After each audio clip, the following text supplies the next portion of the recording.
আল্লাহ পাক প্রথমে ছেলেদেরকে বললেন, শোনো সূরা নূর ৩১ নম্বর আয়াত। আল্লাহ পাক ছেলেদেরকে বললেন, তোমরা তোমাদের চোখ নিচু রাখো, এটা আমাদের দায়িত্ব। প্রত্যেকটা ছেলের দায়িত্ব বেগানা মেয়েকে দেখলে চোখটা কি করবে, নিচু করবে, তাহলে আপনি সিডিউসড হবেন, এক কথা। ২ নাম্বার, আল্লাহ পাক আমাদেরকে বললেন, তোমরা তোমাদের লজ্জাস্থানকে হেফাজত করো। কাদেরকে? আমাদেরকে, মানে ছেলেদেরকে। প্রথমে আল্লাহ পাক ছেলেদেরকে বললেন, চোখ নিচু করে রাখো, লজ্জাস্থানে হেফাজত করো, ঠিক আছে। সূরা বানী ইসরাঈল আল্লাহ পাক বললেন, জিনার ধারের কাছেও যেও না, ধারের কাছেও যেও না। আল্লাহ পাক আরো বললেন, যদি কেউ জিনা করে ফেলে সূরা নূরে, তাহলে তাকে ১০০টা বেত্রাঘাত করতে হবে। কয়টা?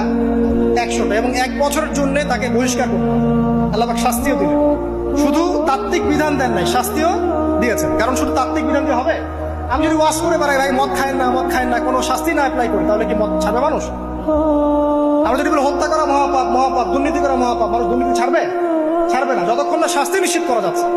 আল্লাহ পাক তাত্ত্বিক কথা শুধু বললেন না, শাস্তিও নিশ্চিত করলেন। তারপর আল্লাহ পাক আরো বললেন, যদি বিবাহিত কোনো ব্যক্তি ব্যভিচার করে, তাহলে তাকে রজম করতে হবে, মাটিতে পুঁতে তাকে পাথর নিক্ষেপ করে হত্যা করবে, ঠিক আছে, শাস্তি। এরপরে দেখেন আল্লাহ পাক মেয়েদেরকে বলছেন, মেয়েদেরকে বলছেন, তোমরা মূলত ঘরে থাকো, যদি বাইরের পরিবেশ তোমাদের অনুকূলে না থাকে, তোমরা ঘরে অবস্থান করো। ওয়াকরনা ফি বুয়ুতিকুন্না ওয়ালা তাবাররুজনা তাবাররুজাল জাহিলিয়াতিল উলা, তোমরা মূলত ঘরে থাকো। জাহিলি যুগে মেয়েরা যেভাবে নিজেদেরকে প্রদর্শন করে বেড়াতো, এই কাজটা তোমরা করো না। যদি করো তাহলে সমাজে বেহায়াপনা, ফাহিশা বেড়ে যাবে, তোমরা নিজেরাই ক্ষতিগ্রস্ত হবে, যেটা ওরা হচ্ছে এখন।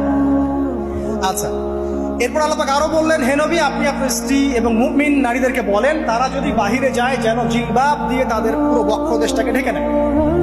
তাহলে পোশাকের সংস্কৃতির শেকড় কোত্থেকে শিখবো? আমি কোত্থেকে শিখবো? আল্লাহ পাক কর্তৃক নাজিলকৃত সর্বশেষ ঐশী গ্রন্থ থেকে শিখবো নাকি? যে বইয়ের মধ্যে কোনো ভুল নাই সেটাই তো আমার শেখার মাধ্যম হবে নাকি? নাকি যে দর্শনে 1000টা ভুল সেটা শিখবো আমি? আল্লাহ পাক এখানে বলছেন, মুমিন নারীদেরকে বলো, বাইরে গেলে পরে তারা যেন জিলবাব দিয়ে, কাপড় দিয়ে সুন্দর করে বক্ষদেশ এবং ঢেকে রাখে। বোরখার কথা এখানে নাই শব্দে, ঠিক আছে, ঢেকে রাখা ঢিলে ঢালা পোশাকের কথা এসেছে।